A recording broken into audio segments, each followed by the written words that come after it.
Hello and welcome to Warlock. This is the Battle of Alzou, and it's part of the Toyota War. What is that? 1987. There's Alzou. There's a better map, but I don't have it to hand. But basically, this is the Azora strip along here. Let me show it here. Alright, this is the map I was looking for. There's the Azora strip there. Libya and Chad are basically fighting over it. And this place here, let's look at it closer up, why not, is Azua. So that's what we got here on the map. Here. Perfectly recreated in hex format. As you can see, you might not be able to spot the difference between this. I know where it went. Did it vanish? Why? No, anyway, it doesn't matter. So there's Azua and there's Bardai. So what's happening is the Libyan forces obviously fighting along here, and well, you really need to read it and sort of figure it all out. But basically, they lose in a certain area, and they decide to come down and take Bardai. Now they have Alzou, so that's a Libyan centre. That's a Libyan base, as you can see here. It's already controlled by the Libyans, but they decide to go south, presumably along that little track, which again I have recreated, to Bardai. However, when they get to Bardai, they are beaten. So what happens is these forces come down here where these three fat companies are. However, to model this, I've sort of not so much cheated, but basically these forces are the Chadian National Armed Forces. They will basically, the whole idea is that the Libyans come down here thinking they're going to win.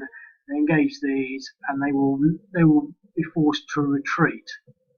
And essentially, they could retreat up to here and hold that, maybe, but I'm thinking that the forces down here are going to be a lot larger. But basically, let's forget about what will happen. Historically, they retreated, and as they retreated, the Chadian forces basically attacked them as they retreated, causing fairly heavy losses. So as you can sort of see here, basically a 3,000 strong Libyan force drove southwards to Bardai, so that's the southward movement. They were intercepted by Fant, which surrounded and attacked them on multiple axes. So in order to recreate that, given a sort of superior force here, so they come down south, they get attacked from multiple sides, down there, and then the Chadians then begin aggressively pursuing the Libyans northwards towards Azara, which we pointed out, on the way inflicting numerous casualties. The Libyan army suffered 650 dead, 147 prisoner, 111 military vehicles captured, and at least 30 tanks and APCs destroyed. I mean, that is, by any means, not a small amount. With the Libyans routed, the fan troops easily moved into the town of Azora the same day. So that is the town of Azora. So basically, they come down south, get beaten, and head north, and then basically the Chadians capture this place here. Then we come on to the sort of next phase.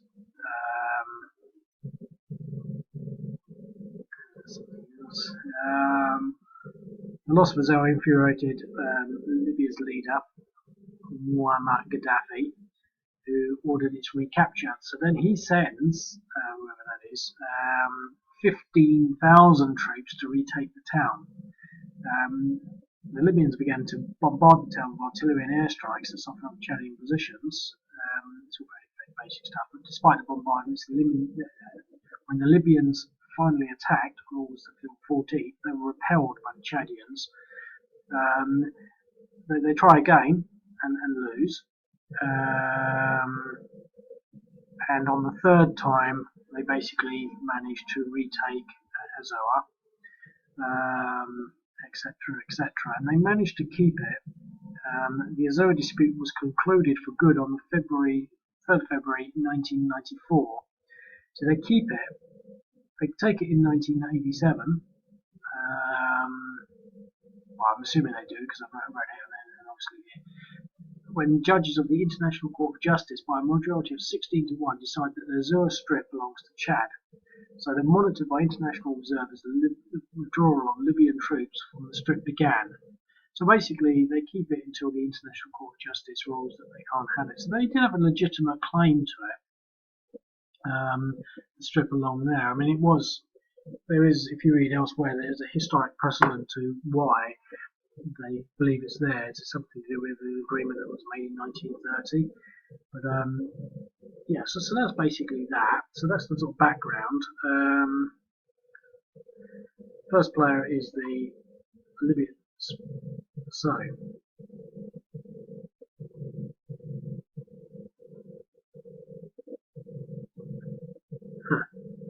he moved out. He lost. That's it. He can't move very fast.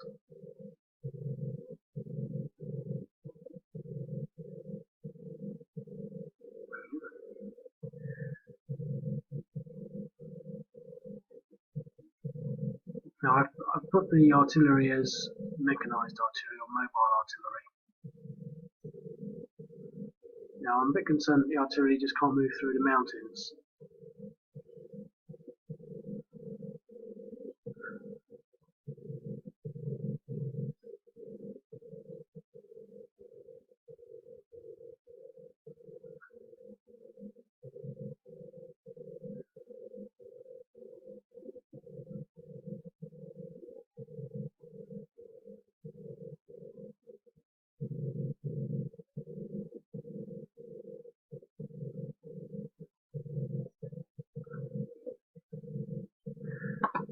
I'm just going to pause this for 1 second. Okay, now basically it costs 6 movement points for artillery to move into mountains, and so because it's some of his movement, you can't do much more. But the track going through it should reduce that a little. So I just thought for a minute perhaps I just couldn't get in there. So that's that. But why not start with some bombardment? Why not? Indeed. I'm going to do 2 lots of the little ones. So let's give them an next.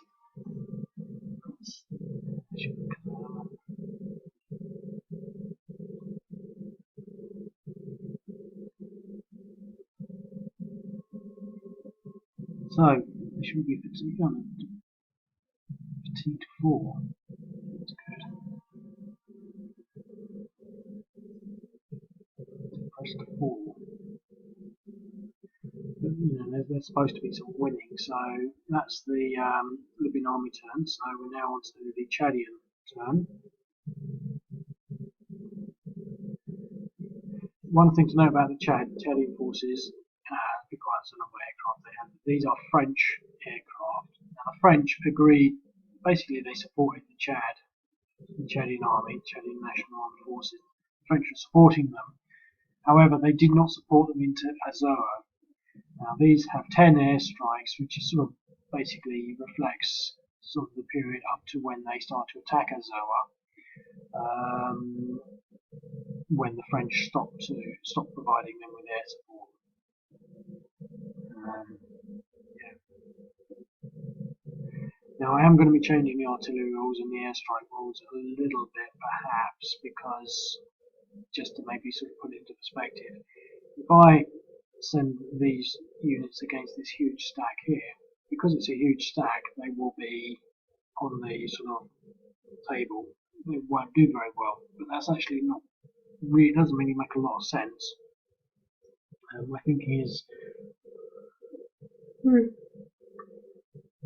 more troops that you've got in a hex, the easier it should be to hit something, the more damage that you can do.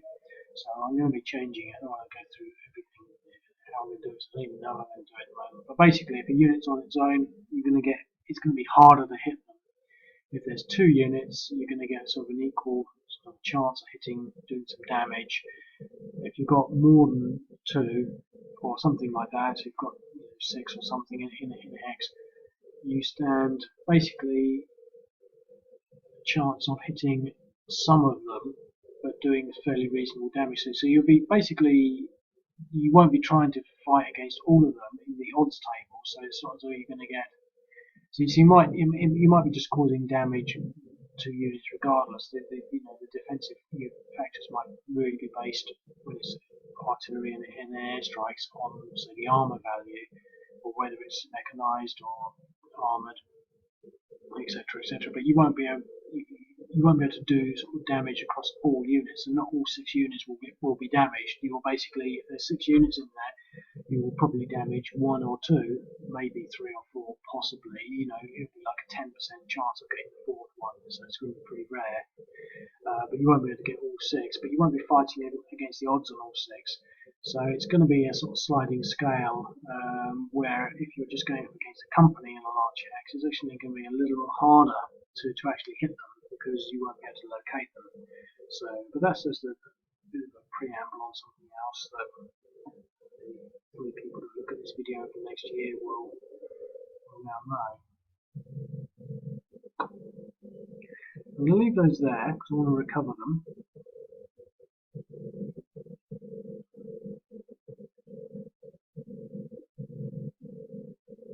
Okay, so that's how far they're going to get.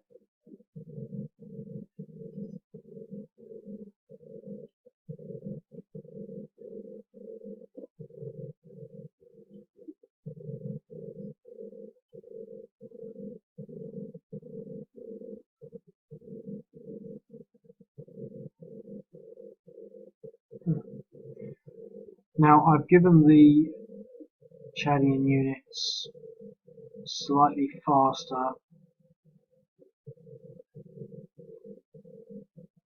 units, because essentially, if you sort of cast your mind back to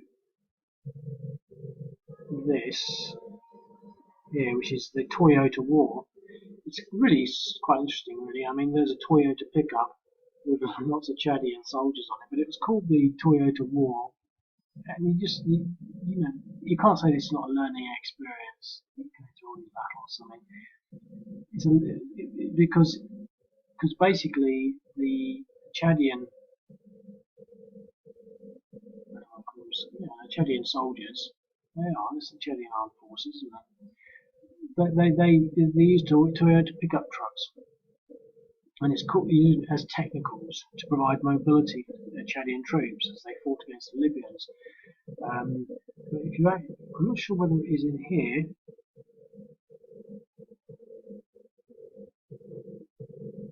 Yeah, it says here, the Chadians overcame the Libyans' far superior weaponry, which included Soviet T-55 tanks, by utilizing innovative tactics. For example, the Chadians would mount French-supplied Milan anti-tank missiles on Toyota pickup trucks, and then race 2 of the trucks towards the tank from opposite directions. The tanks were unable to move their turrets fast enough to track them. Meanwhile, the Libyans conducted simple, slow-moving frontal assaults, which were easily broken up by fast-developing Chadian counterattacks. It's just fascinating stuff, really. And to be quite honest, when it's things like that, this sort of game just can't reflect, what they were doing. But I've given them 7 moving points to give them perhaps, a semblance of the fact that they are slightly faster. They're using that sort of, the techniques that we just sort of mentioned there. And I've given them fairly strong units because I want them to beat this, to sort of hit the withdrawal as I've sort of, gone through earlier.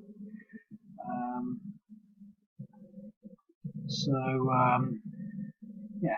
So I think the timing here is sort of okay. I mean, it could be maybe better. I mean, maybe I could hold these back for a turn or something.